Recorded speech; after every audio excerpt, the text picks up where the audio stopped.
C'est bon, vous êtes en direct. Nous sommes en direct. Si vous mettez une vidéo sur le site.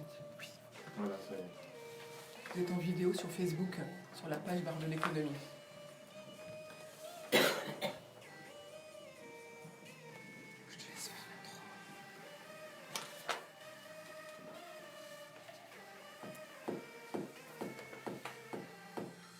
Je vais chercher Internet.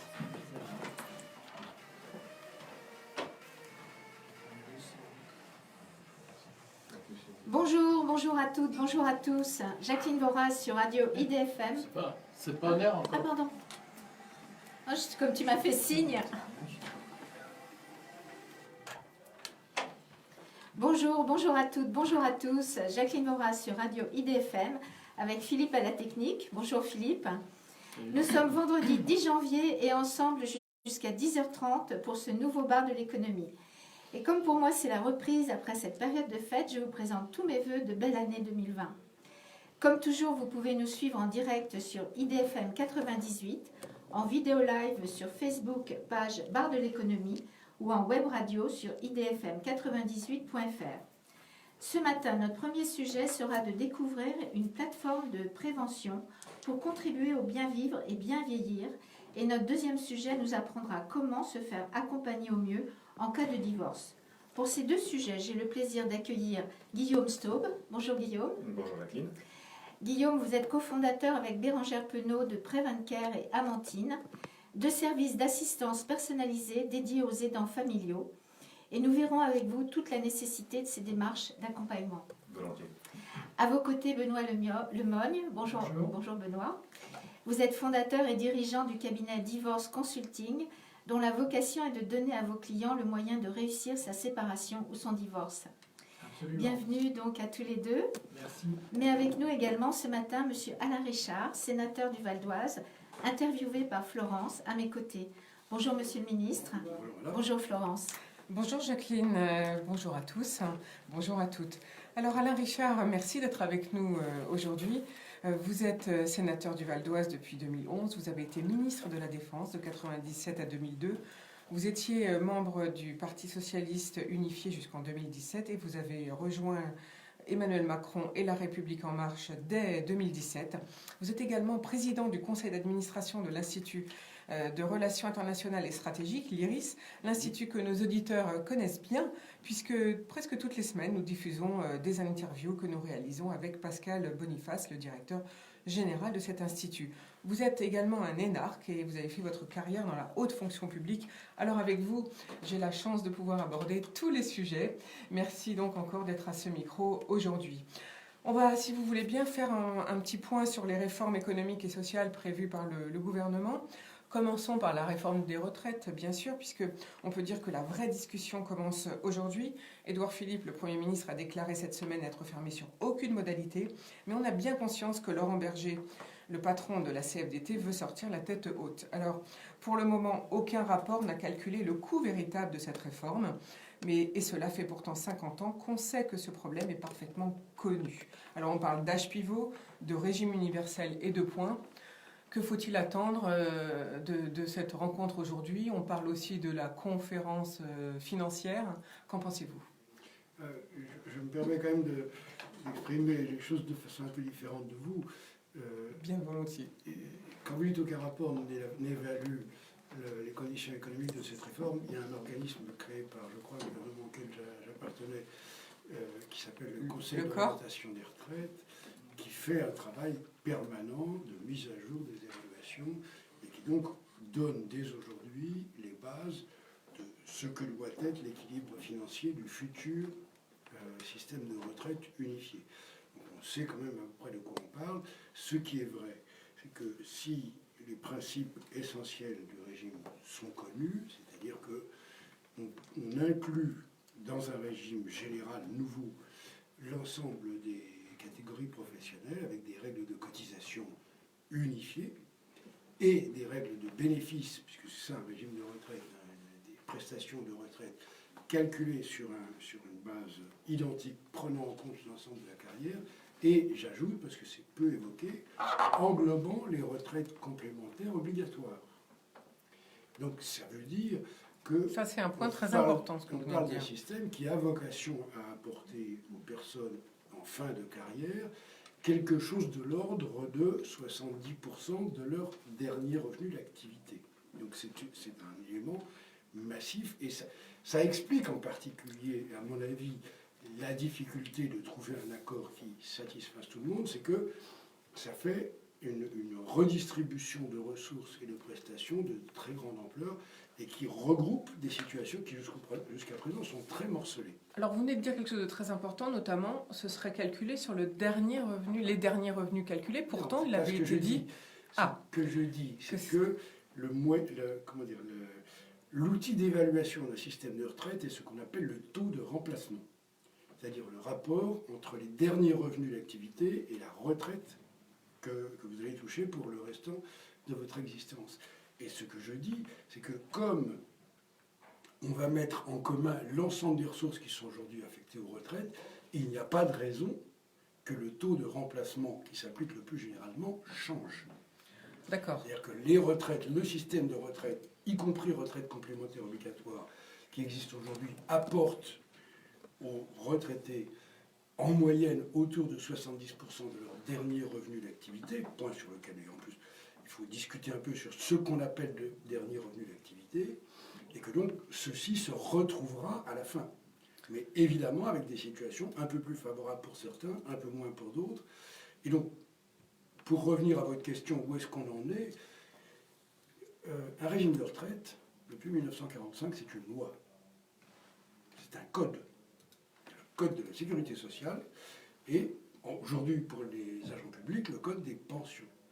Donc, ce que nous allons faire, c'est une loi. Ce n'est pas un accord collectif. Je me permets de le dire. Bien entendu, depuis dans la tradition française, les partenaires sociaux ont un rôle dans l'orientation, la planification à long terme des régimes de retraite. Et la gestion. Mais c'est tout de même la loi qui en fixe le cadre. Donc, il y aura un projet de loi qui va être adopté par le Conseil des ministres le 24 janvier, et il y aura une loi qui sera votée probablement dans les derniers jours de juin. Alors, on attache beaucoup d'importance, bien entendu, à avoir une convergence avec certains, au moins des partenaires sociaux, mais ce n'est pas une condition obligatoire.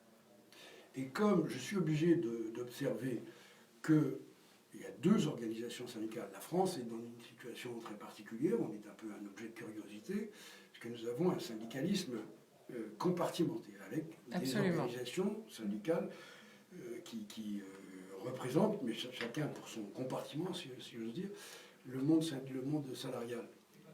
Nous avons deux organisations syndicales sur les 5 principales qui sont favorables au régime à points, mais qui posent des conditions supplémentaires pour l'instaurer. Et donc la discussion se concentre en réalité avec elles. Et nous avons un sujet important avec Laurent Berger, avec la CFDT, parce que lui veut absolument séparer la mise en place du régime par points, du régime universel, qui est une idée de la CFDT depuis le départ. Et moi, c'est une des raisons pour laquelle j'avais de la sympathie pour cette idée depuis longtemps. Mais il écarte tout à fait l'idée qu'on ajuste l'âge de calcul du meilleur taux de retraite parce qu'il considère que c'est défavorable aux gens qui ont commencé à travailler jeunes.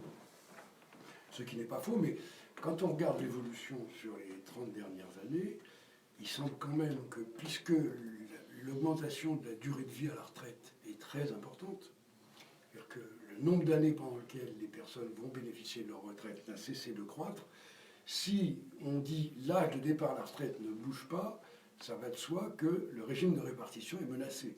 Puisque le régime de répartition, il consiste à dire que ceux qui sont en activité, eux et leurs employeurs, payent des cotisations pour ceux qui sont en retraite. Donc le déséquilibre va se creuser. Il faut préciser. Donc si on ne touche jamais à l'âge de départ à la retraite, enfin, en tout cas le bénéfice de la retraite complète, le système va arriver à une impossibilité. Oui, parce que là, vous visez donc l'équilibre financier. C'est bien ça qu'il faut rappeler aux éditeurs. Mais, sauf que l'une des raisons principales pour lesquelles la CFDT dans l'ordre, puis Emmanuel Macron nous dit on veut ce système-là, c'est qu'il donne la possibilité d'avoir un compte unique et de savoir à tout moment si l'ensemble des cotisations paye l'ensemble des prestations ou s'il y a besoin d'une aide de l'État.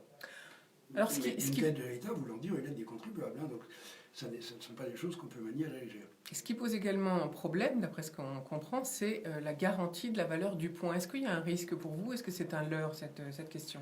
Non, c'est pas du tout un leurre, c'est un sujet sérieux. Et les Français le savent très bien, puisque la grande majorité d'entre eux sont inclus dans un régime complémentaire obligatoire qui, lui, fonctionne par points.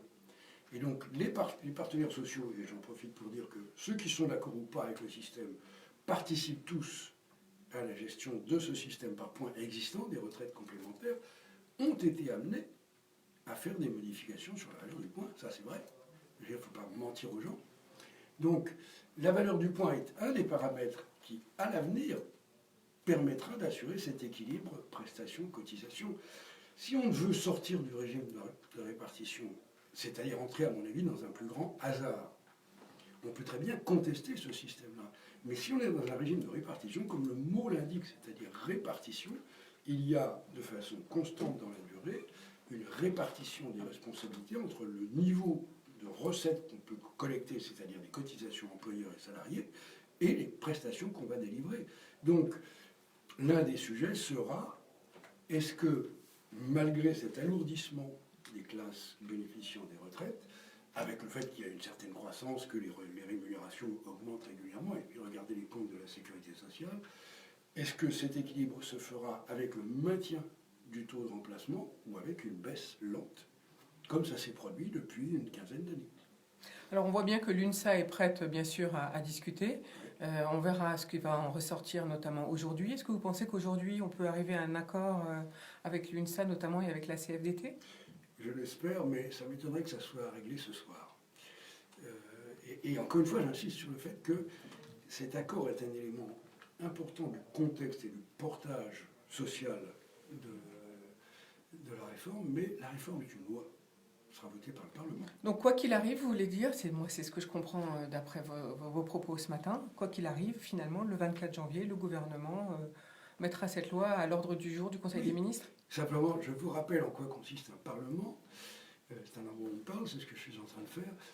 Et même la majorité à laquelle j'appartiens, qui est engagée autour de ce projet et solidaire des idées du président de la République, du fait qu'il y a ce débat avec les partenaires sociaux et dans la société, va peut-être être tenté, ça n'est pas ce que je préconiserais avec l'expérience, mais va peut-être être tenté de faire une partie du travail d'ajustement elle-même.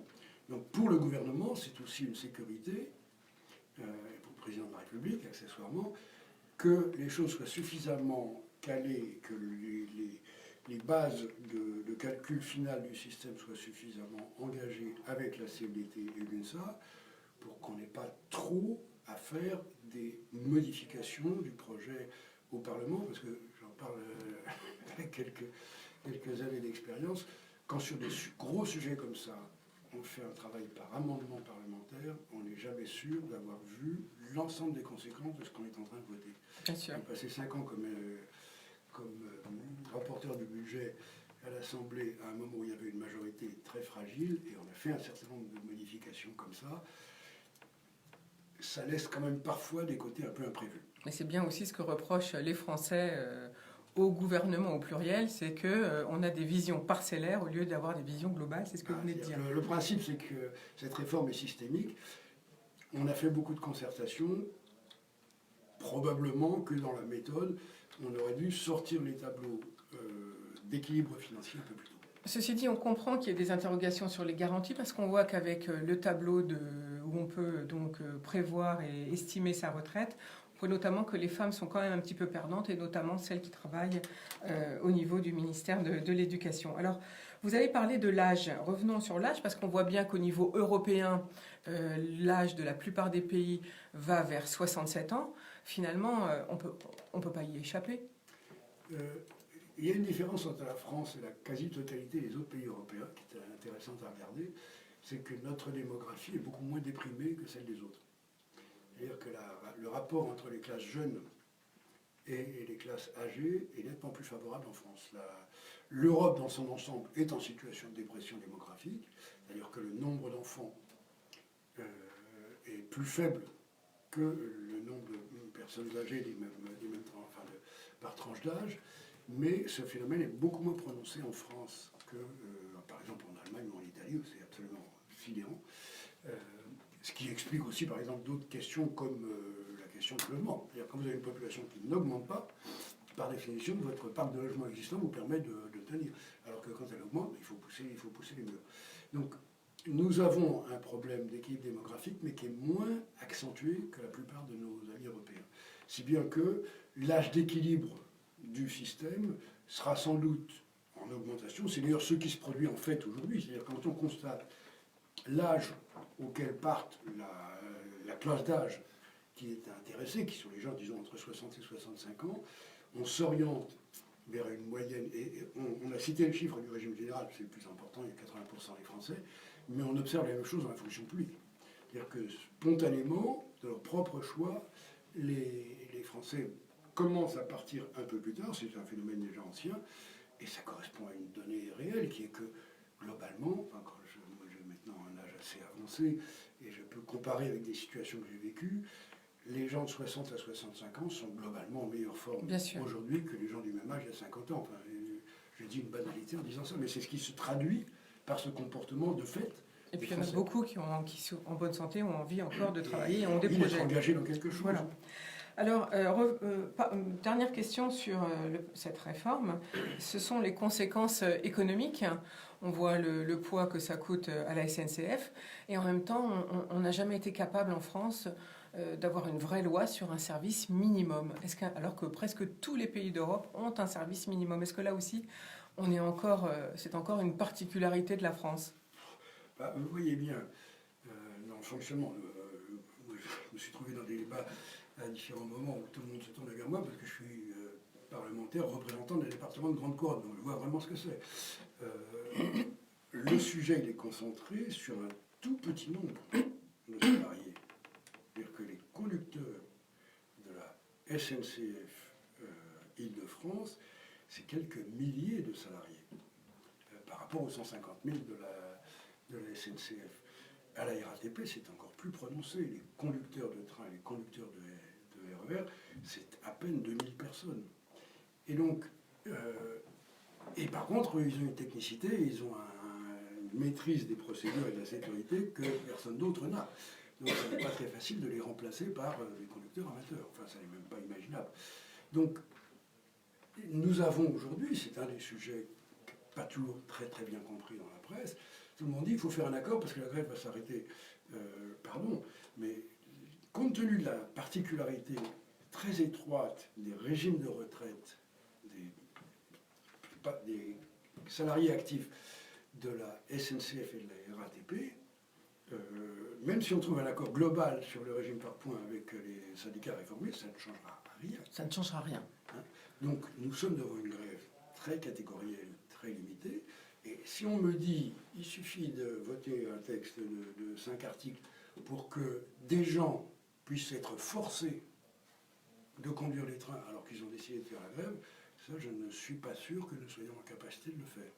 On a bien compris, merci beaucoup pour cet éclairage. Il y a des majorités successives qui se sont succédées, qui ont eu le problème, et personne n'a trouvé la pierre philosophale. Enfin, ceci dit, on voit quand même que malheureusement, là en ce moment à Paris, il n'y a plus qu'un métro pendant les heures de pointe, et le reste de la journée, pour les lignes qui ne sont pas automatisées, c'est-à-dire la majorité des lignes, il n'y a rien. Donc les Français, les salariés font à pied les chemins ils font comme ils peuvent pour rejoindre leur travail.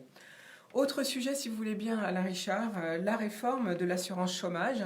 Ça, c'est quand même une réforme importante qui a été votée donc, en 2019.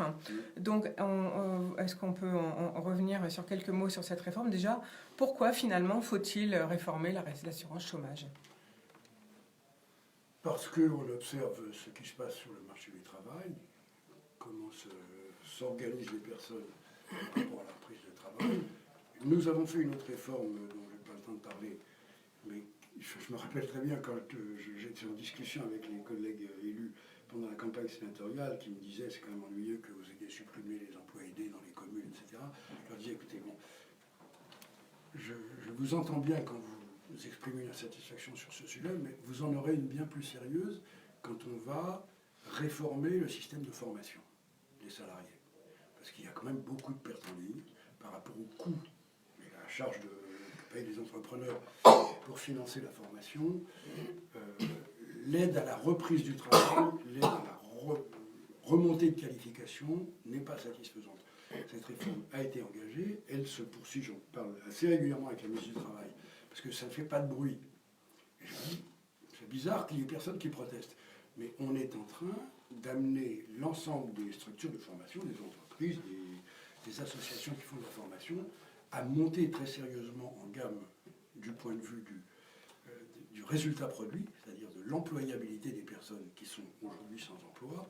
Et donc, il y a une partie de la réforme du chômage qui porte sur la formation. Et qui est en train de se réaliser, ça se fait phase par phase. Mais sur l'assurance chômage, l'un des sujets principaux que nous avions était l'absence le changement de l'indemnité du chômage, quelle que soit la durée de chômage. Et il a semblé vraiment réaliste, c'est un sujet qui a déjà eu lieu d'ailleurs dans le passé en France, de dire il faut que dans l'indemnisation du chômage, il y ait quelque chose qui pousse les personnes à rechercher le plus activement possible, donc d'avoir une première période d'assurance qui soit plus favorable, mais avec la perspective qu'ensuite l'indemnité baisse. Et d'autre part, il y avait une anomalie que le gouvernement avait repérée depuis un moment, et qui était que pour les salariés qui étaient à temps partiel, le basculement en indemnité de chômage les ramenait à un niveau d'indemnité qui était celui des temps pleins. Et donc ça se traduisait par des situations un peu d'abus. Donc la réforme s'est traduite par ça. Je ne dis pas que les deux choses sont complètement liées, mais enfin nous sommes dans une période à l'heure actuelle où le chômage baisse. On entend bien les chefs d'entreprise qui viennent à ce micro, qui recherchent presque tous et qui ont du mal à trouver des salariés. C'est l'autre angle de ce que j'évoquais sur la réforme de la formation, c'est qu'il y a des quantités de formation spécifiques qui sont aujourd'hui déficitaires. Et on traite le problème à la racine, si j'ose dire, par le développement de l'apprentissage, mais sauf que le développement de l'apprentissage porte sur les classes jeunes et qu'il faut aussi obtenir des gains de qualification, des montées de qualification à toute époque de la vie des salariés. Alors, un des objectifs de la réforme, c'est de faire en sorte que le travail paye plus que le chômage, n'est-ce pas ? C'est ce que je disais à propos du montant et de la durée de l'indemnité, oui. Merci beaucoup pour cet éclairage sur cette réforme de l'assurance chômage. Venons-en maintenant à un sujet de sécurité publique et sur l'international, si vous voulez bien. Le monde de 2019, on sait bien qu'il était dangereux et il fait peur aux Français. Terrorisme, islamiste, intégriste, notamment Daesh en Irak. Pardon. Le Royaume-Uni qui sort de l'Europe le 31 janvier, ça y est, ça a été voté hier. L'Iran et les USA. Là, l'avion ukrainien abattu sans doute par erreur par les Iraniens. Est-ce que le monde de 2020 va faire encore plus peur aux Français et à tout le monde, de toute façon ? Alors, qu'est-ce que vous en pensez ? L'Europe, avec les quelques critiques qu'on peut lui adresser, naturellement, reste un espace de paix et comparativement de sécurité. Et le niveau de protection quotidienne de nos concitoyens, c'est vrai en France, c'est vrai en Europe, et d'ailleurs nous avons un niveau intense de coopération entre pays européens pour tout ce qui est sécurité, renseignement, anticipation des risques, etc. Nous sommes, nous, dans une situation relativement abritée. Mais il est vrai que se produisent des conflits, des confrontations qui peuvent nous impliquer, qui en tout cas nous renvoient vers des questions sérieuses. Il y a des tensions et des rivalités de puissance, en réalité, au Moyen-Orient depuis longtemps. L'un des problèmes principaux était le risque que l'Iran devienne une puissance nucléaire. On avait travaillé, les gouvernements précédents, en bonne connaissance entre Européens d'ailleurs, avaient travaillé à un traité par lequel l'Iran renonçait à se doter de l'arme nucléaire. Malheureusement, le changement de président aux États-Unis a conduit à ce que ce traité soit remis en cause. Et du coup, à l'intérieur du régime iranien, ça a conduit à une reprise de volonté de développer ce programme et donc de se manifester comme un danger pour tout son environnement régional, puisque l'Iran est en conflit latent avec plusieurs des autres pays du Proche-Orient, notamment l'Arabie Saoudite dans un premier temps, mais sans doute aussi l'Égypte. Et donc, nous avons une phase de déstabilisation qui vient de la remise en cause d'un accord qui permettait la stabilité. Donc ça, c'est une des situations. Par ailleurs, l'Irak est dans une situation de déséquilibre parce qu'il y a un conflit entre les deux obédiences musulmanes.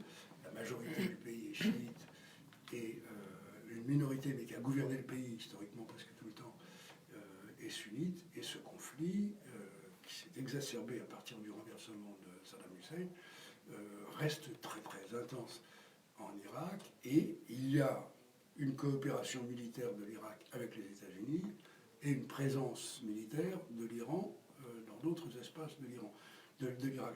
Et donc, ceci a donné lieu à une première montée de violence. Et là, on n'est pas à l'abri, en effet, d'une confrontation plus aiguë entre les États-Unis et l'Iran.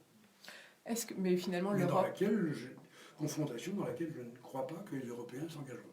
Ceci dit, on pèse peu finalement, nous les Européens, dans ces conflits. C'est un peu le choix que nous avons fait collectivement. Le problème de sécurité internationale de l'Europe depuis les années 46-47, c'était la menace soviétique. C'est ça qui a structuré l'Alliance Atlantique. Cette menace a disparu ou est réapparue sous la forme de certaines attitudes problématiques, voire agressives de la Russie post-soviétique. Et donc la majorité des États européens ont souhaité rester dans cette alliance atlantique, mais avec un objectif de sécurité régionale. Alors que les États-Unis ont des intérêts stratégiques et des volontés de puissance dans d'autres espaces mondiaux. Et donc ça, c'est une ambiguïté qui reste dans l'alliance atlantique durablement et qui fait la faiblesse stratégique relative des Européens, parce qu'ils n'ont pas la même volonté de projection de puissance à l'extérieur du monde européen. Merci pour cet éclairage, Alain Richard. Alors, un petit focus, si vous voulez bien, sur le Val d'Oise pour finir notre entretien. Premier sujet sur le Val d'Oise. Quel avenir économique pour la zone de Garches-Gonesse avec l'arrêt d'EuropaCity? Qu'est-ce qu'on pourrait, comment peut-on faire pour amener... faut-il déjà un autre projet? Faut-il amener de nouvelles entreprises? Qu'est-ce que vous en pensez? J'en pense que... Moi, j'avais de la sympathie pour ce projet, parce que nous sommes un pays très ouvert à l'international, nous sommes un pays dans lequel les activités de service, dans lesquelles il y a aussi les activités culturelles, les activités de loisirs, prennent une place de plus en plus importante, ce qui est un phénomène de développement.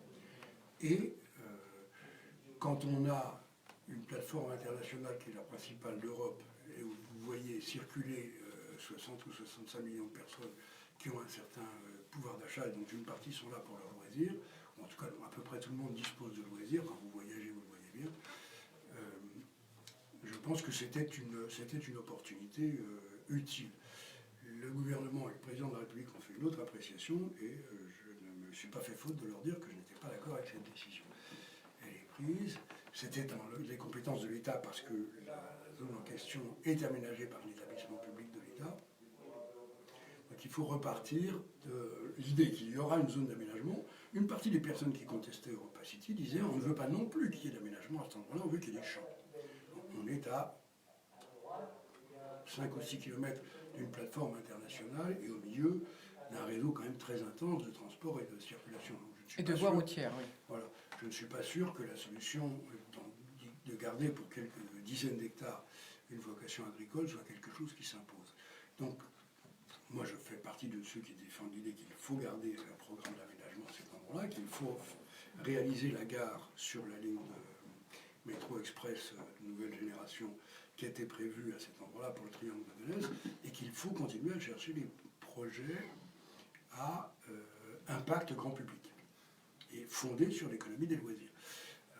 Je pense que ce qui a conduit le gouvernement à écarter le projet, c'est qu'il pensait que c'était encore un projet de grande distribution. C'était un très très grand supermarché.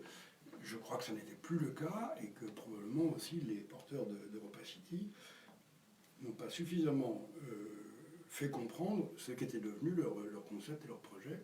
Mais donc moi je défendrais l'idée de rouvrir l'espace à des investisseurs internationaux. Alors honnêtement, les amis, collègues et amis de l'opposition ont beau jeu à l'heure actuelle de dire vous avez quand même pris une une décision qui est coûteuse, puisque vous mettez en cause un investissement international. Privé.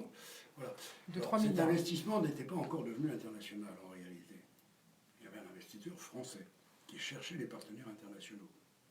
Et donc on n'a pas la certitude qu'il les avait trouvés avec un engagement.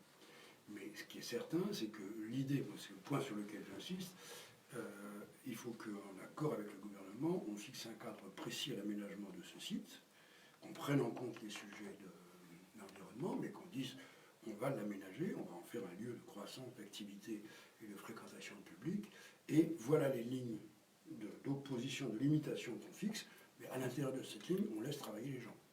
Est-ce que le gouvernement a conscience qu'il y a une grande concurrence des aéroports internationaux et justement de ces voyageurs qui sont en transit et qui pourraient venir 2 jours ou 3 jours au lieu de ne faire que traverser l'aéroport de Roissy? Oui, enfin, toutes les décisions qui ont été prises, notamment le développement du Terminal 4, montrent que le gouvernement n'est pas inconscient que la plateforme de Paris est en concurrence avec d'autres en Europe.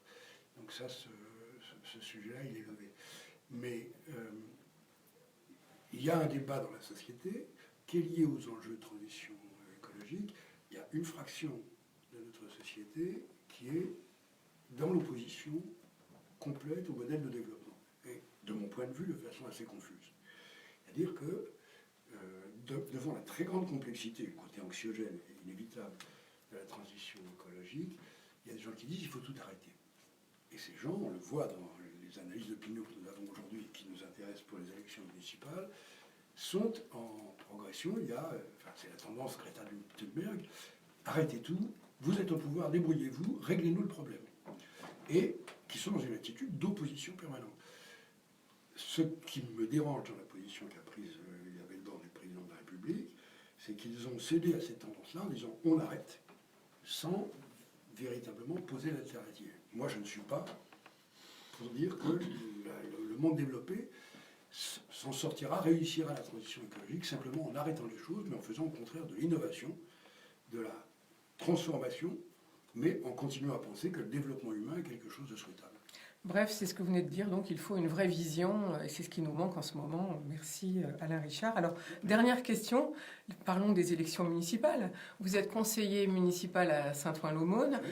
La campagne officielle démarre le 1er février, enfin le 3 exactement, mais on sait très bien que toutes les listes sont en cours de finalisation de leur liste, justement. Certains ont déjà démarré depuis longtemps. Alors, allez-vous vous représenter sur une liste à Saint-Ouen-l'Aumône? Laquelle? Allez-vous accompagner le maire actuel? Que faites-vous? J'ai sur mon bureau, je ne suis pas à l'avance parce que j'espérais le faire hier, j'ai sur mon bureau le formulaire de dépôt de candidature pour figurer sur la liste de mon ami et successeur Laurent Laquette.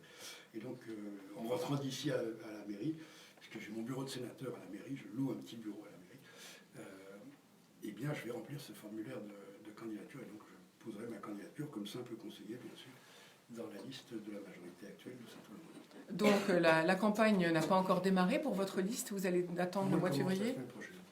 Merci beaucoup d'avoir été présent avec nous ce matin et pour tous ces éclairages pour la France et pour l'international. À bientôt Alain Richard. Je vous en prie, merci beaucoup. Merci Monsieur le Ministre. Merci Florence.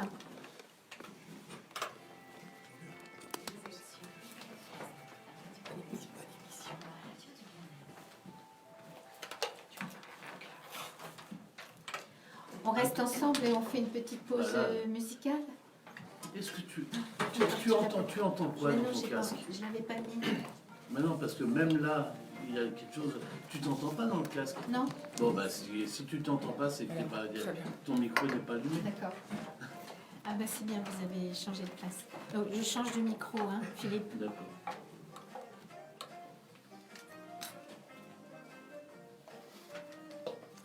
Bon, je démarrerai par vous, Guillaume. Hein.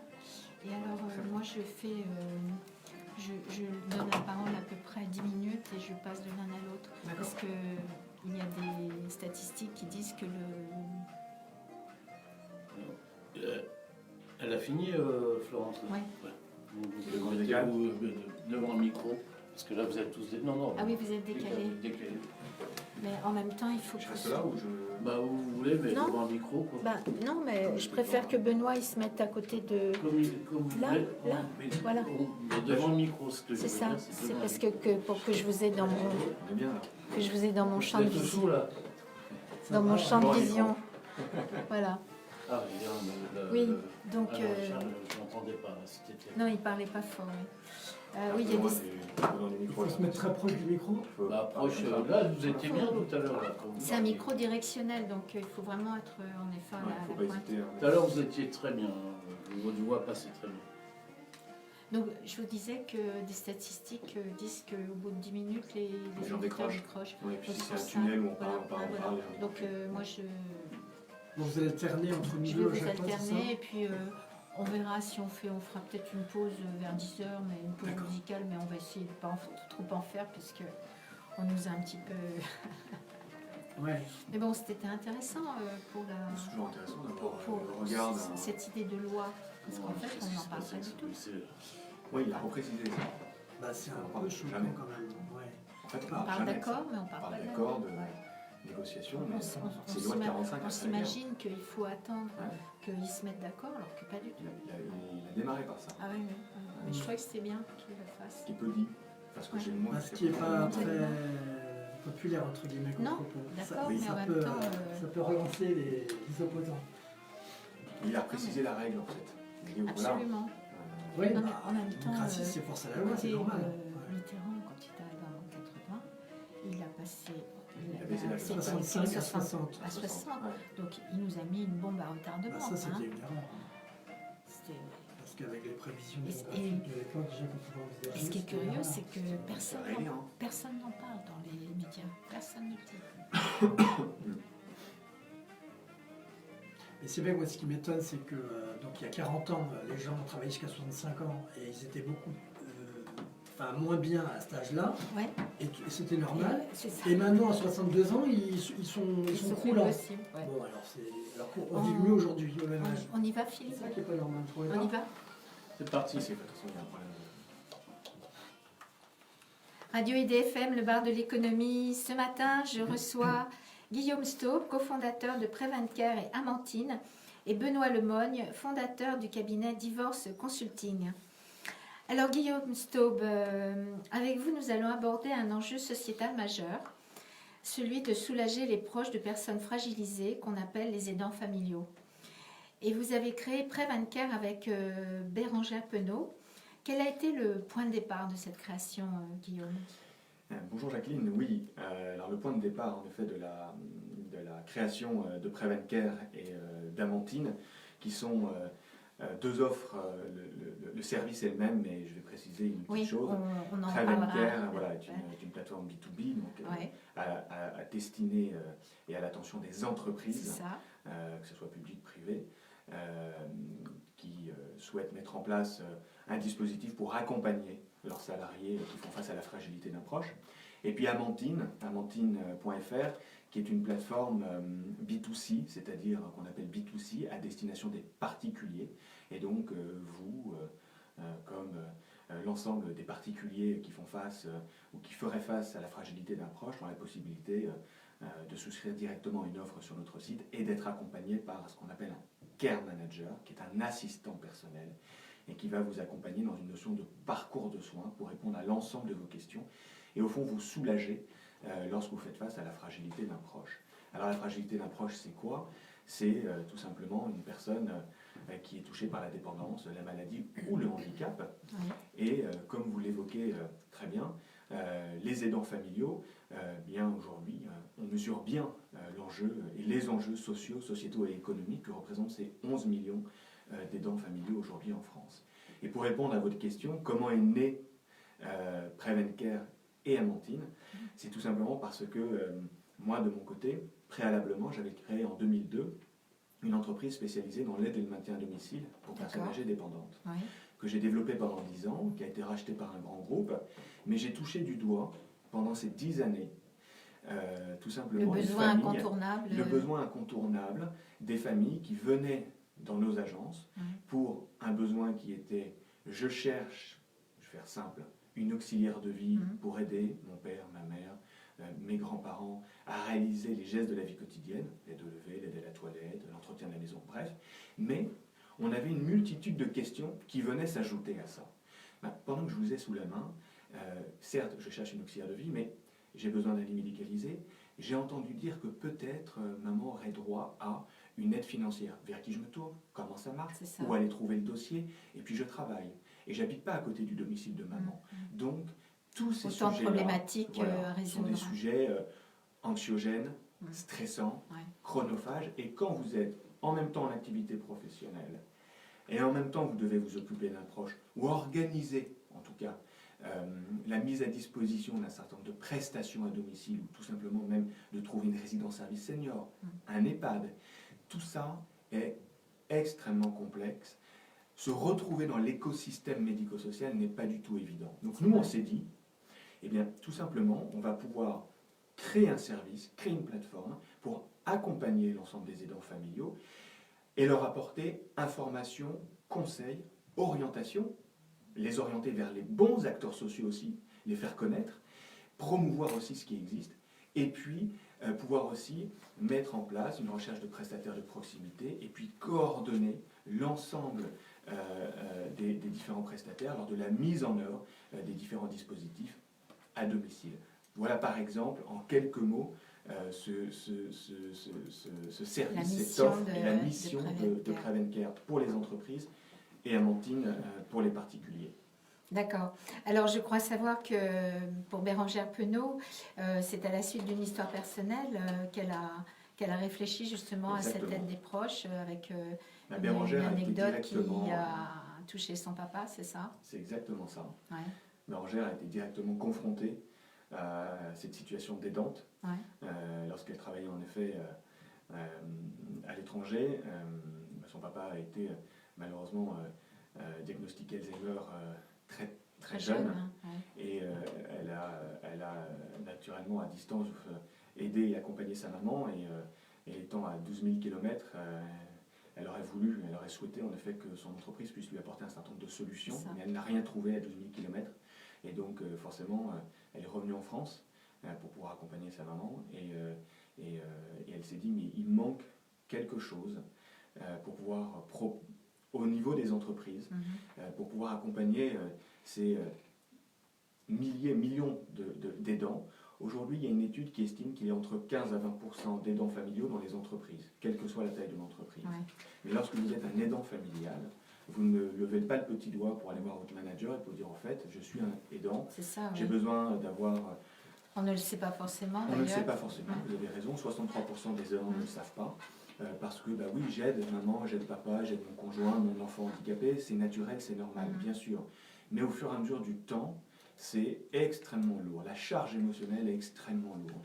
Et pouvoir s'appuyer sur un service, un assistant personnel qui va pouvoir faire pour le compte d'eux, c'est extrêmement soulageant. Sans oublier naturellement l'ensemble des professionnels. Mais si moi je vous parle d'un certain nombre de professionnels, tant que vous n'êtes pas confronté à ces problématiques-là, ça ne vous dira rien. Absolument. Donc vous serez complètement perdu. Donc Bérangère et moi avons fait un constat partagé, tout simplement, de la situation et de la nécessité d'accompagner ces millions de familles dans la recherche d'un prestataire de proximité. Vous savez, 58% des aidants sont des femmes. Ouais. Et aujourd'hui, il y a 2 millions de familles monoparentales, donc 85% d'entre elles sont des femmes avec des enfants. C'est pour ça qu'on parle d'enjeu sociétal. Et c'est pour ça qu'on parle, exactement. Ouais. Et donc l'impact sur l'entreprise est important. Ouais. Et on parle d'absentéisme. Alors l'absentéisme n'est pas uniquement lié à des problématiques d'aidants, mais ça vient se rajouter. Ça vient se rajouter. On parle des problématiques de présentéisme. Donc aujourd'hui, on invite vraiment les entreprises à prendre la mesure de ces questions-là, parce qu'il y a aussi une question tout simplement aussi de qualité de vie au travail. Les aidants aussi souhaitent aussi tout simplement travailler, aussi continuer à travailler, d'être insérés dans la société, parce que de toute façon, comme tout le monde, il faut pouvoir aussi payer des factures à la fin du mois. Bien sûr, oui, c'est pas... Mais c'est aussi échanger avec ses collaborateurs, ses collègues, et donc se dire qu'il y a un service qui va pouvoir m'accompagner, travailler pour moi, et m'apporter l'ensemble des solutions, est une réponse aux enjeux, et notamment l'enjeu démographique. Vous savez qu'en 2040, 15% de la population aura plus de 60 ans. C'est ça, oui. Voilà. Alors, c'est vrai, on vieillit de mieux en mieux. C'est ce qu'on disait tout à l'heure avec Alain Richard. Avec Alain Richard. On vieillit de plus en plus longtemps, Voilà, c'est ça. Le constat, c'est qu'on est dans une société de plus en plus vieillissante.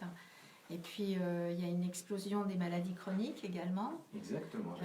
Vous l'avez dit, les familles monoparentales qui augmentent. Enfin, c'est l'éloignement géographique, ce que vous nous avez raconté avec Bérangère. Donc, tout ça vous a amené donc, à réfléchir sur cette offre. Et puis venant des services à la personne, et en particulier ayant eu au préalable une entreprise d'aide et de maintien à domicile pour personnes âgées dépendantes, ce sont des sujets que je connais bien. Vous aviez déjà une base. Hein, voilà, oui. Pendant 10 ans, je ne suis pas arrivé en disant, tiens, je sors de tel secteur, il y a quelque chose à faire. Non, c'est quelque chose que j'ai vraiment touché du doigt. Et je me suis dit, il manque quelque chose. Tout fonctionne en silo en France, malheureusement. Et donc, il faut pouvoir orienter correctement, conseiller, prendre par la main, soulager les aidants familiaux. Et on travaille aussi en partenariat et en étroite collaboration avec l'ensemble des acteurs sociaux. Oui, ça, voilà. C'est très important. Alors, c'est pas à la place d'eux, c'est avec, pour pouvoir justement faire gagner du temps aux aidants familiaux. Très bien, on y reviendra justement. Je vous demanderai comment vous avez fait cette mise en place et puis on parlera des partenaires sociaux. Alors je me tourne vers Benoît, donc rebonjour Benoît. Bonjour. Benoît Lemogne, j'avais eu le plaisir de vous recevoir il y a quelques mois. Donc on va quand même rappeler les grandes lignes de votre activité. Oui. Hein, vous avez été notaire à la base, Benoît. Absolument. Et en 2012, vous avez décidé de créer Divorce Consulting. Alors aujourd'hui, c'est un cabinet unique en France qui permet d'optimiser l'issue d'une séparation, tant sur le plan personnel que patrimonial. Alors, qu'est-ce qui vous a, vous aussi, Benoît Lemogne, poussé à créer ce cabinet de Divorce Consulting ? Est-ce qu'en tant que notaire, vous avez été confronté à des situations qui vous ont touché, c'est ça ? Absolument. J'étais beaucoup nommé par les juges, donc les tribunaux, et je recevais les clients avec leurs avocats. Et je voyais bien qu'ils étaient assez démunis et que la problématique des clients, c'est qu'ils n'ont aucun repère sur leur procédure, aucune connaissance sur le rôle vraiment précis du notaire, de l'avocat et du juge et comment ça s'articule. Et en amont de tout ça, le client, souvent, il n'est pas très bien dans sa tête ni oui, ce sont des périodes difficiles. Hein. Absolument. Donc j'ai mis en place Divorce Consulting. Je suis un petit peu comme un coach juridique, c'est-à-dire que je vais expliquer dans le détail comment se construit la séparation patrimoniale.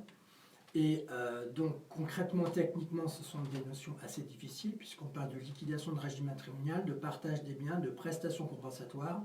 Donc le coach juridique que je suis va expliquer toutes ces notions difficiles à mon client. L'objectif que j'ai pour eux, c'est qu'ils maîtrisent ces notions juridiques pour que, de façon à ce que, quand ils soient devant un notaire, un juge, un avocat, ils ne soient pas perdus dans la procédure, mais qu'ils soient acteurs de leur procédure.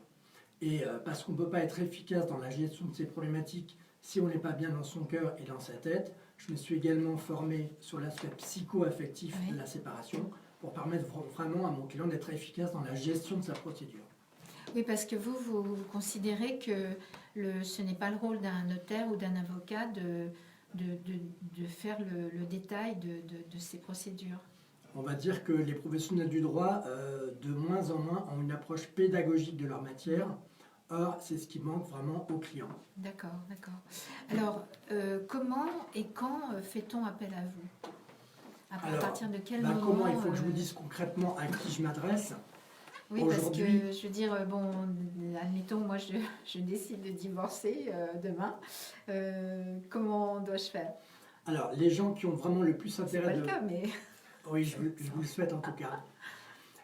Aujourd'hui, 80% des clients du cabinet sont des femmes qui divorcent de profils masculins pathologiques, type tyran, manipulateur, pervers, narcissique. D'accord. Voilà, donc bien évidemment, face à ce genre de profil, vous vous rendez bien compte qu'il vous faut une longueur d'avance pour gérer la procédure, puisque comme en face, il va y avoir beaucoup de manipulation, si vous maîtrisez le système et si vous avez le mental pour gérer la procédure, c'est ce que j'apporte à un client.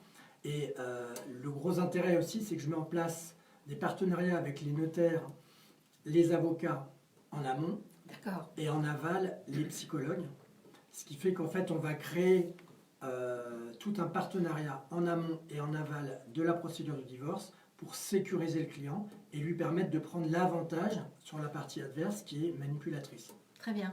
Donc ça veut dire que les notaires ou les avocats sont en mesure de conseiller votre cabinet. Absolument. Et réciproquement. C'est ça. Souvent, en fait, dans le parcours de mon client, si vous voulez pervers narcissique, vous ne savez pas que vous vivez avec un manipulateur. C'est parce que vous vous retrouvez, vous n'êtes pas bien dans votre tête et dans votre cœur, vous allez vous retrouver chez un psy, et au bout de quelques mois, voire quelques années parfois, le diagnostic va tomber. Là, il y a un phénomène de sidération, et il faut absolument divorcer parce que c'est une pathologie qui est incurable. Donc pour se préparer à son divorce, c'est là qu'on va venir me voir. Donc dans le parcours, on va d'abord aller chez le psy. Après, on va se retrouver chez Divorce Consulting qui va vous préparer, vous expliquer en long, en large, en travers et vous préparer d'un point de vue psycho-affectif à la séparation, à la procédure. Et quand le client se sent prêt, là, grâce au partenariat avocat-notaire, on va lancer officiellement la procédure. D'accord. Mais le client reste sécurisé. D'accord, d'accord. Alors donc c'est un accompagnement sur plusieurs semaines, forcément. Alors oui, alors ce qui est absolument remarquable, entre guillemets, c'est que j'arrive à avoir un taux de procédure amiable de 50%. Ah oui. Voilà, donc effectivement... Ouais. Alors qu'au départ, la personne qui vient vous voir n'est pas dans cet état d'esprit, forcément. Bah, elle voudrait un divorce amiable. Oui. Mais face à un pervers narcissique, le divorce amiable consiste à tout lui laisser et à rien le revendiquer. C'est ça, oui. Donc on bascule très rapidement vers un divorce contentieux. Voilà, donc comme vous voyez que j'arrive à faire divorcer mes clients pour la moitié d'entre eux à titre amiable, ça veut dire que je leur permets d'avoir les clés de négociation avec leur mari.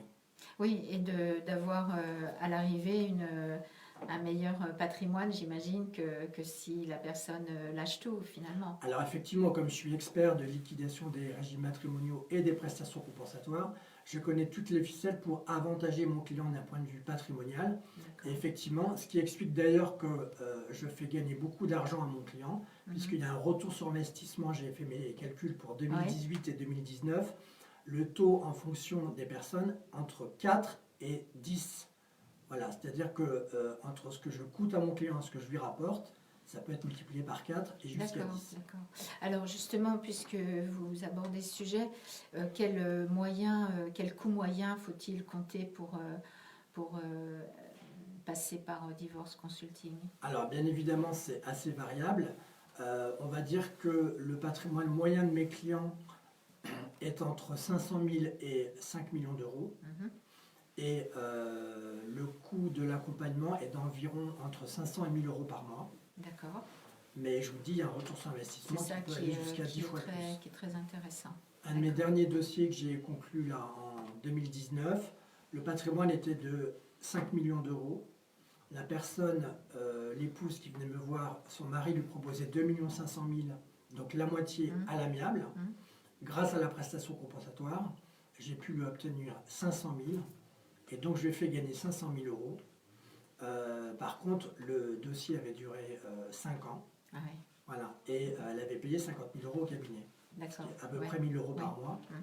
Mais donc, en payant 50 000 euros, elle a eu 500 000 euros de gains. De plus, oui. Voilà, donc là, c'est un exemple à 10%. Ouais. Mais on va dire que le panel, c'est entre 4 et 10 fois ce que je coûte à mon client.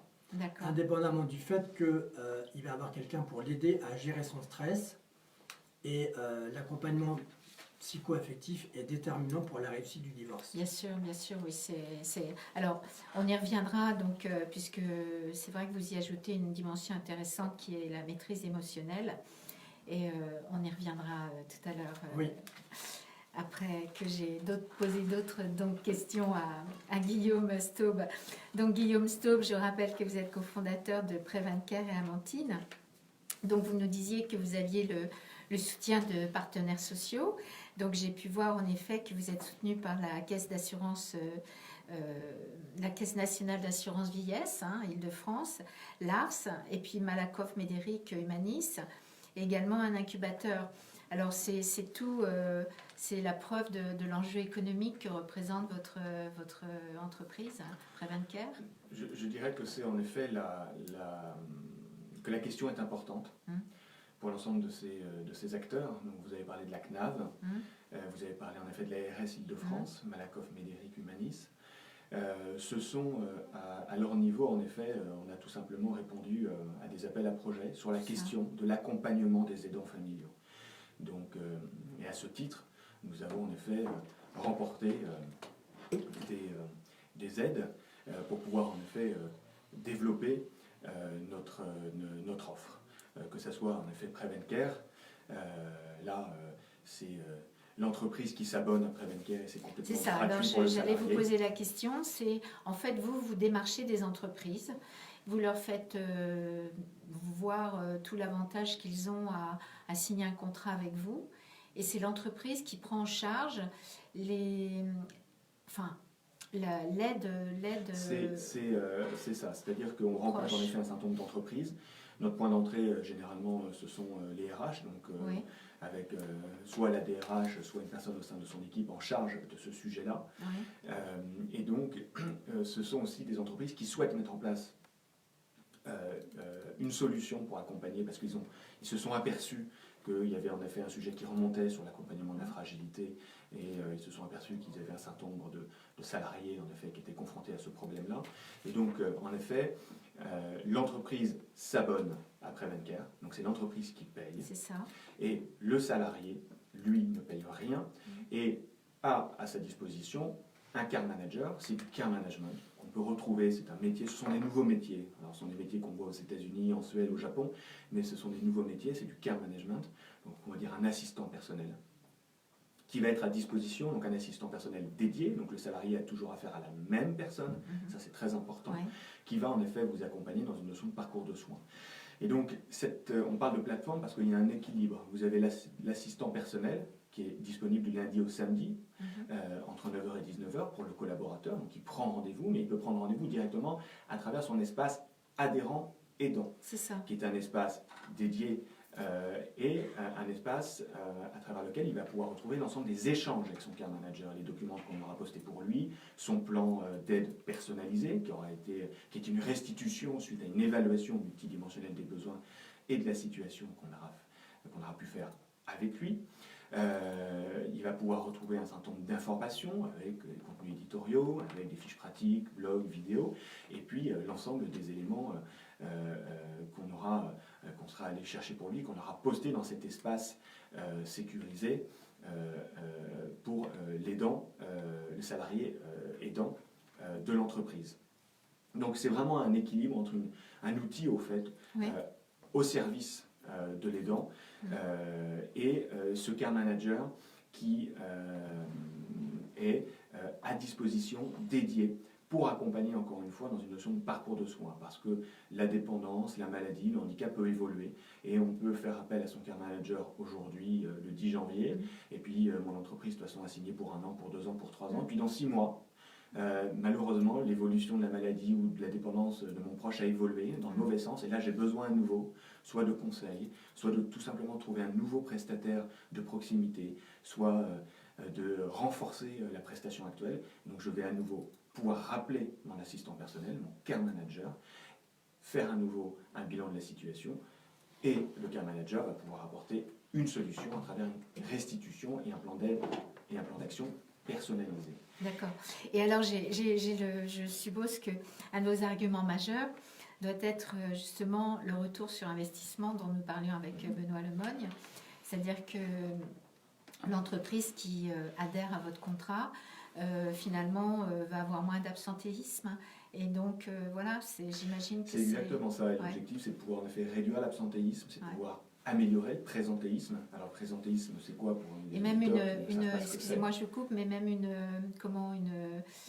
avoir l'esprit plus tranquille. C'est ça. Hein. C'est la tranquillité Travailler dans d'esprit. une, Voilà, dans c'est une ambiance. c'est ce qu'on appelle au fond un peu le présentéisme, c'est-à-dire je suis physiquement à mon bureau, mais j'ai complètement la tête Ouais. ailleurs parce que je dois organiser C'est la ça. sortie d'hospitalisation de mon proche. Et puis je suis entre deux réunions, et puis il faut que je trouve une solution, et en même temps il faut que je m'occupe des enfants, et j'habite pas à côté de chez maman, et tout ça est C'est compliqué. ça, oui. Et ben, c'est Donc, exactement ça. ouais. Et donc c'est améliorer le présentéisme, améliorer la marque employeur et la qualité de vie au travail. Et donc pour vous donner quelques éléments, on a au sein d'une de nos entreprises pu constater que tout d'abord, les salariés, suite à une étude, on leur a fait gagner 5 heures par semaine, Ah oui, on leur a libéré ouais, c'est énorme. 5 heures par semaine sur les salariés aidants que nous avons accompagnés pour la mise en place que ce soit tout simplement une question, une orientation ou la recherche d'un prestataire de proximité et la coordination lors de la mise en œuvre, lors du premier mois d'intervention. Donc ça, c'est important comme élément. Ça prouve que ça marche, ça prouve que c'est utilisé, puisque on constate que le taux d'utilisation est très important. On fonctionne avec des packs d'entreprises et voilà, 75% des packs sont consommés dans les 4 premiers mois, donc il y a une vraie demande. Et puis l'entreprise se rend compte que c'est un bénéfice pour elle. Absolument. Et ça, c'est important. Et donc, on a énormément de personnes qui nous ont dit l'idée est très bonne, malheureusement, si mon entreprise ne peut pas s'abonner chez toi, comment moi je fais pour te contacter. Donc c'est l'idée, je pense, C'est l'idée d'Amantine, qui est une Voilà. marque de la société Prevencare, mais qui est destinée au grand public. Voilà. Où là, pour le coup, vous avez la possibilité de souscrire à une offre, il y en a 3, en fonction du niveau d'accompagnement que vous souhaitez. Pareil, vous serez accompagné par un care manager dédié qui va pouvoir, si c'est juste une question simple, répondre immédiatement et vous faire une restitution écrite par écrit de la situation. Soit vous souhaitez tout simplement la mise en place d'un plan d'aide complet. Et donc là aussi, vous aurez la restitution d'un plan d'aide personnalisé dans les 24 heures. Par exemple, la recherche d'un prestataire de proximité, de service, ou tout simplement un accompagnement vraiment complet où vous souhaitez la mise en œuvre d'un certain nombre de solutions, que ce soit une auxiliaire de vie, que ce soit trouver une aide-soignante, mettre en place un dossier à pas, trouver du matériel médical, la livraison de repas. C'est ça, oui, c'est très, le spectre est très large. Le spectre est très large. Sur la fragilité, on a une dame qui nous a demandé si on pouvait trouver un établissement d'accueil pour sa fille aussi handicapée. Alors il y a des choses, il manque énormément d'établissements en France, mais je crois aussi surtout que ce qui est important, c'est l'écoute, l'information, la bonne orientation. Vous êtes concentré sur ce genre de détails et vous avez tout de suite les réponses. La connaissant bien le secteur, on fait gagner du temps énormément à l'aidant. Alors comment peut-on vous trouver si on a besoin de ce genre d'aide? Alors, pour les entreprises, Prevencare, c'est plus facile. C'est prevencare.com. Voilà, oui.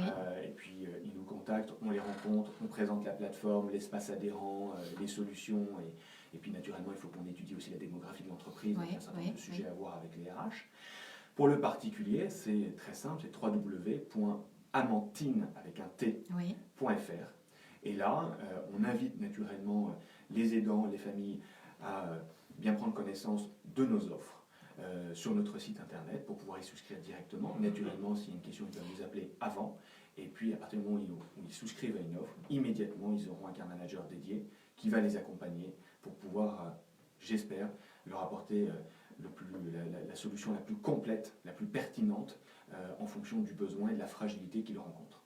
Alors, ce que je voulais vous demander, c'est si, parce qu'on ne connaît pas forcément Amantine, si on va sur le moteur de recherche, on met recherche aidant et tout de suite ça apparaît. Vous êtes bien situé? Ce sont des nouveaux métiers. Oui. Alors, les moteurs de recherche, en termes de référencement, les mots-clés, ça démarre. Donc, on communique aussi beaucoup sur les réseaux sociaux. Je vous remercie à nouveau ce matin de nous donner l'occasion justement de parler de ces deux solutions et de faire découvrir et connaître ces nouveaux métiers. Bien sûr. C'est important. Les besoins sont énormes. Sont énormes, oui. Et nous, en plus, on est en capacité de répondre et d'accompagner sur l'ensemble du territoire national aujourd'hui. C'est ça. Et je crois savoir que vous envisagez une levée de fonds en 2020 pour viser l'international. On est en cours de levée de fonds justement pour accélérer, puisque aujourd'hui, nous avons 6 entreprises qui se sont abonnées chez nous, donc on est ravis. Mais il faut aussi pouvoir accélérer la communication, la commercialisation, structurer cette start-up qui a démarré il y a maintenant 2 ans et demi. Et donc, naturellement, on recherche des fonds pour pouvoir accélérer et répondre au plus grand nombre. Les besoins sont là, les entreprises signent. Alors bien sûr, le temps de l'entreprise n'est pas le temps de la start-up, donc il y a une réflexion à avoir de leur côté. Mais en tout cas, on le voit aussi chez Amantine. Donc, voilà, on voit chez Amantine que oui, mais il y a un retour pour investissement pour eux. C'est-à-dire qu'ils vont peut-être payer, l'entreprise va peut-être s'abonner à Prevencare, mais ils vont constater qu'ils vont réduire leur absentéisme, qui a un coût. C'est ça. Et puis avec 2 années d'exploitation, vous avez des chiffres à fournir. On a et on pourra tout à fait présenter des éléments, mais ça permet de réduire l'absentéisme, d'améliorer le présentéisme, et toutes les questions de la qualité de vie au travail, toute la politique qui reste, tout l'équilibre de vie homme-femme, ça c'est très important. Tout ce qui est valorisation de la marque employeur. Aujourd'hui, il y a 20 ans ou 25 ans, les entreprises mettent en place des crèches. Aujourd'hui, la question de l'accompagnement des aidants familiaux et des salariés aidants familiaux est une vraie question. Le vieillissement de la population sont des enjeux quand même extrêmement importants et il faut pouvoir y apporter des réponses. Et donc on est aussi ravis que Emmanuel Macron et son gouvernement ait renoncé. C'est ce qu'il a annoncé pendant ses vœux. La loi Grand Âge et Autonomie va arriver en 2020. Alors quand? En 2020, mais en tout cas, ça sera en 2020. Donc moi, j'attends avec impatience cette loi. J'ai lu aussi avec beaucoup d'intérêt le rapport de Dominique Libaud, où il y a de très belles idées. Il y a 175 propositions, il y a de très bonnes idées. Et il y a des choses, en effet, à proposer. Et puis, il y a, en effet, toute cette valorisation des métiers dans les services à la personne qui est essentielle, parce que les besoins sont énormes. J'ai, moi, 43 ans aujourd'hui. J'espère vivre le plus longtemps possible, mais peut-être qu'à 83 ans, 90 ans, je vais avoir besoin de quelque chose autrement. Et on a besoin aussi d'avoir de la main-d'œuvre qualifiée pour pouvoir répondre à l'ensemble de ces enjeux. Et des personnes qui souhaitent vivre dans les meilleures conditions, que ce soit à domicile ou tout simplement dans un EHPAD. Et les besoins qui, au fond, la génération de mes parents, les baby-boomers, qui vont arriver dans 10 ans, on va dire, dans un âge un peu plus critique, même si on peut très bien vivre jusqu'à 95 ans. J'en ai rencontré beaucoup. Mais voilà, comment accompagner tous ces gens-là et ces familles? Merci Guillaume. Guillaume Stauble leur tourne et je voudrais redonner la parole à Benoît Lemogne, puisque donc vous avez ajouté une dimension intéressante qui est la maîtrise émotionnelle de la séparation, sans laquelle vous pensez qu'on ne pourrait pas obtenir les résultats qui sont les vôtres, c'est ça? Oui, effectivement. En fait, je permets à mon client de ne plus sentir ces émotions comme un obstacle, mais d'en faire un atout. C'est ça. Quand elles arrivent à mon cabinet, souvent mes clientes sont débranchées émotionnellement parce qu'elles sont tellement en souffrance vis-à-vis de ce qu'elles subissent de la part de leur mari qu'elles ne sont plus du tout reliées à leur dimension intérieure. Donc l'accompagnement émotionnel va consister à leur permettre de se relier à leur système émotionnel et de se prémunir contre les émotions agréables. Donc c'est ce qu'on parle beaucoup d'intelligence émotionnelle, on est vraiment dedans. C'est la gestion intelligente de ces émotions pour en faire un atout au lieu que ce soit un obstacle. Ça doit être compliqué quand même, parce que j'imagine que quand la personne est devant vous, elle doit engranger tous les conseils que vous lui donnez, mais après quand on se retrouve devant la personne, Alors effectivement, je vais être clair avec vous, je vois une amélioration à partir de quelques semaines, mais ça peut prendre plusieurs mois. C'est ça, oui. Voilà, j'ai un exemple très concret d'une de mes clientes que je suis depuis 2 ans, et il y a quelques mois, elle devait rencontrer son mari à son domicile, qui était l'ancien domicile conjugal, parce qu'il prenait prétexte de récupérer quelques effets personnels pour en fait la manipuler sur la liquidation du régime matrimonial qui était pendante chez le notaire. Et à l'époque, ça faisait déjà 2 ans que je la suivais. Et en fait, il devait venir 2 heures, il est resté 5 heures. Et grâce à l'accompagnement émotionnel que j'avais fait avec elle, elle a pu résister. Non seulement elle a pu résister, mais elle s'en est très très bien sortie. Elle était en distance par rapport à son état antérieure. Et elle a vraiment découvert une autre personnalité. C'est quand elle a compris que c'était possible. Exactement, Ouais. elle l'a vécu en direct, parce qu'à partir du moment où elle était en contact avec lui, elle était plus sur le qui-vive, elle était plus dans la peur, elle était dans la gestion de ses émotions. Voilà. Et elle a même pu identifier les tentatives de manipulation et les déjouer. Oui, très bien. Écoutez, bravo, parce qu'il faut rappeler les chiffres du divorce qui sont de 175 000 par an. Hein, c'est dans cet ordre-là, c'est ça? Absolument. Ouais. Et donc, avec vous, eh bien, le divorce est plus perçu comme un nouveau départ qu'un échec. On peut dire ça? Absolument. Je peux dire que toutes mes clientes réussissent leur divorce et ça leur permet d'entamer une reconstruction. Parce que quand vous avez été le jouet d'une personne pendant 5 ans, 10 ans, la cliente dont je parlais tout de suite, ça faisait 30 ans qu'elle était mariée avec lui. Ça constitue vraiment une revanche sur la vie que de réussir son divorce après avoir échoué dans son mariage. D'accord. Alors, je sais que vous êtes en train de vouloir asseoir votre position au niveau psycho-affectif. Donc, vous reviendrez nous en reparler quand Absolument, avec plaisir. Voilà. Donc, comme je disais, l'heure tourne. Guillaume Staub, est-ce que vous avez des offres d'emploi à proposer à notre micro? On recherche des care managers. D'accord. Voilà, donc quels sont les critères d'un care manager? Ce sont des profils qui ont une bonne connaissance de l'écosystème médico-social. Ouais. Parce que naturellement, pouvoir informer, conseiller une famille sur la mise en place, par exemple, d'un dossier APA, qui est l'allocation personnalisée à l'autonomie pour une personne âgée, il faut connaître les circuits, les bons interlocuteurs, pouvoir se mettre en relation avec eux. La qualité, beaucoup d'empathie, beaucoup d'écoute. Ça, c'est important. C'est très important. On ne fait pas ce métier par hasard. Ce sont des profils que je connais bien, que j'ai eus dans mon ancienne vie, donc des gens très engagés. Mais ici, il faut 3 qualités, c'est l'écoute, l'empathie, et en effet, sur la partie technique, une bonne connaissance de l'écosystème médico-social, que ce soit des hommes, des femmes, peu importe, naturellement. C'est ce que naturellement nous allons rechercher sur cette année 2020. Et alors vous, au quotidien, vous et Bérangère Penaud, quelle est votre activité au quotidien dans Prévencare et puis Amantine? Notre activité au quotidien, c'est de développer cette structure, c'est de rencontrer naturellement, en ce qui me concerne, un certain nombre de partenaires. C'est ça. C'est moi, vous qui faites la partie opération, le VRP de l'entreprise. Aujourd'hui, bien sûr, rencontrer les entreprises, expliquer en effet ce nouveau métier de care management pour Prévencare. Et puis, même de temps en temps, je prends le téléphone. C'est important pour répondre à des aidants familiaux. Parce que c'est aussi comme ça qu'on améliore son service, en étant à l'écoute de ses clients, en répondant à leurs questions, pour pouvoir améliorer le service tous les jours. Donc, des care managers, oui, mais dans toutes les structures ou les entreprises que j'ai pu monter, j'ai toujours mis la main à la pâte au début, et j'ai toujours été en lien avec le terrain pour pouvoir justement améliorer le service.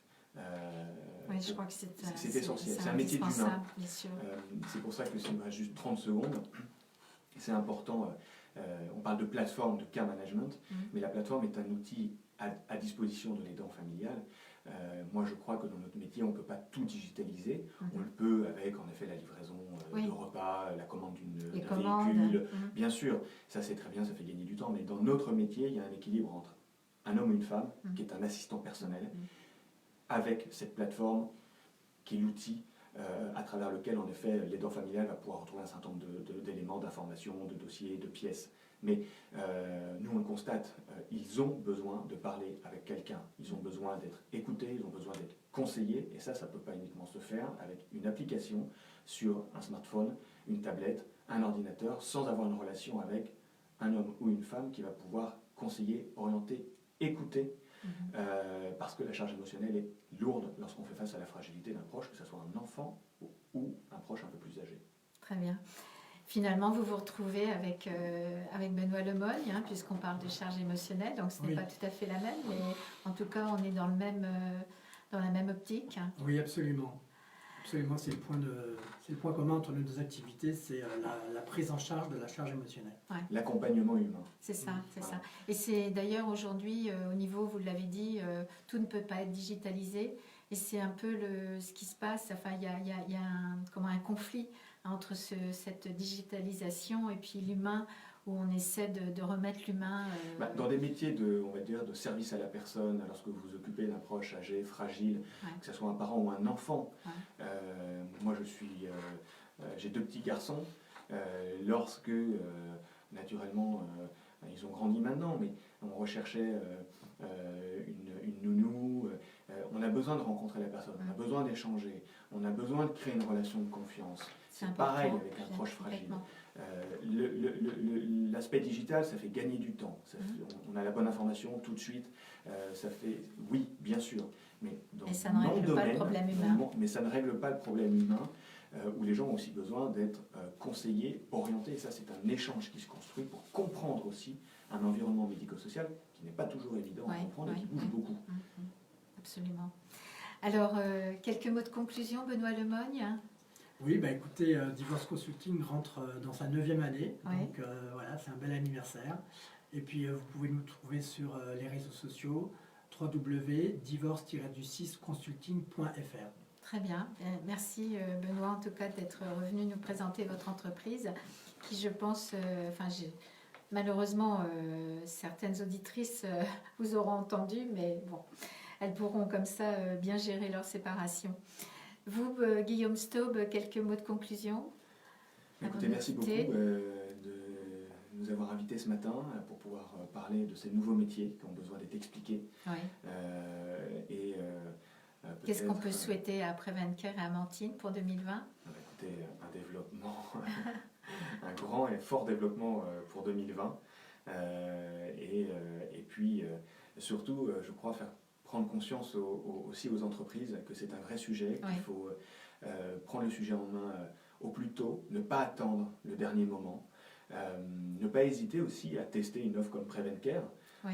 Nous, on a un certain nombre de formules, des offres des ouvertes. et des packs très ouvertes, très souples, pour pouvoir dire à l'entreprise, on teste sur un an, vous achetez un pack, ça vous permet aussi, vous aussi, de mieux comprendre et de repérer un peu mieux vos aidants dans votre entreprise, de pouvoir aussi peut-être faire à côté autre chose.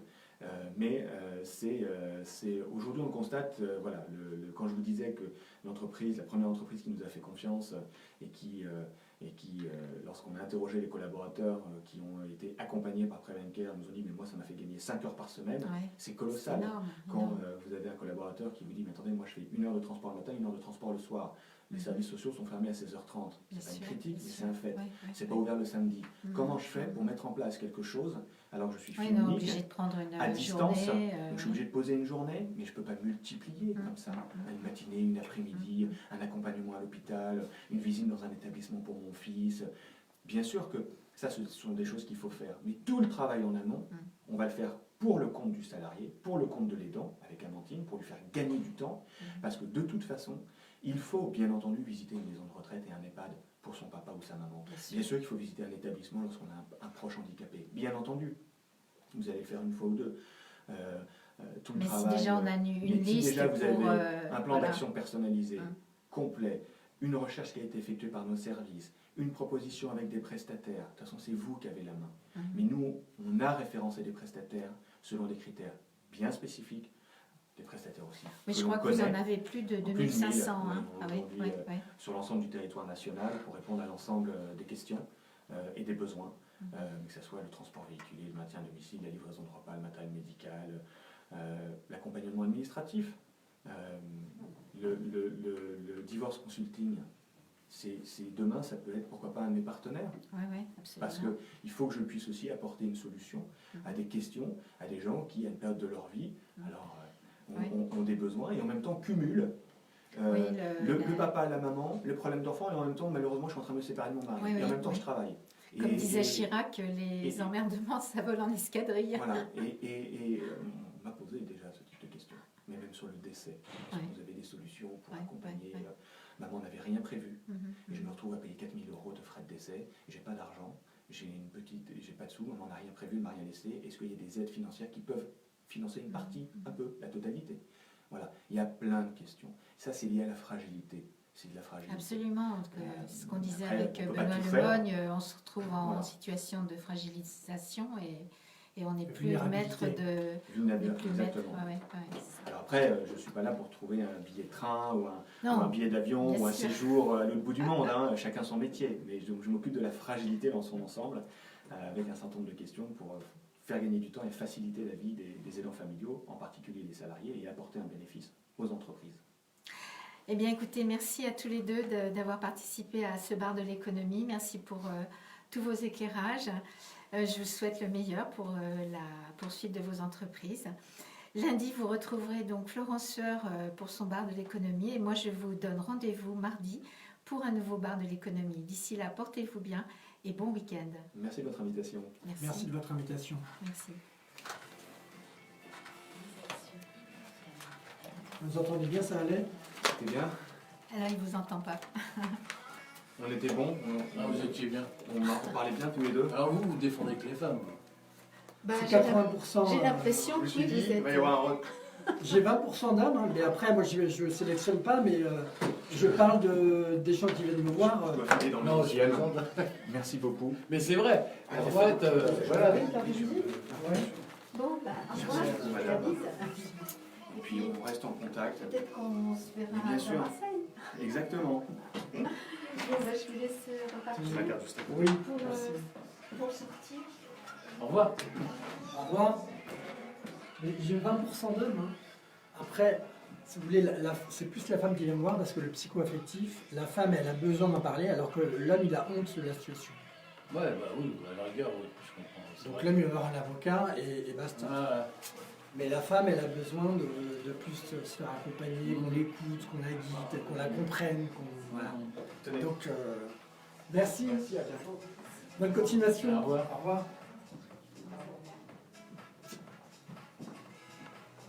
Ah oui, il faut que je récupère tout le bazar. C'est bon, tu as vu ma liste, hein? il est figé.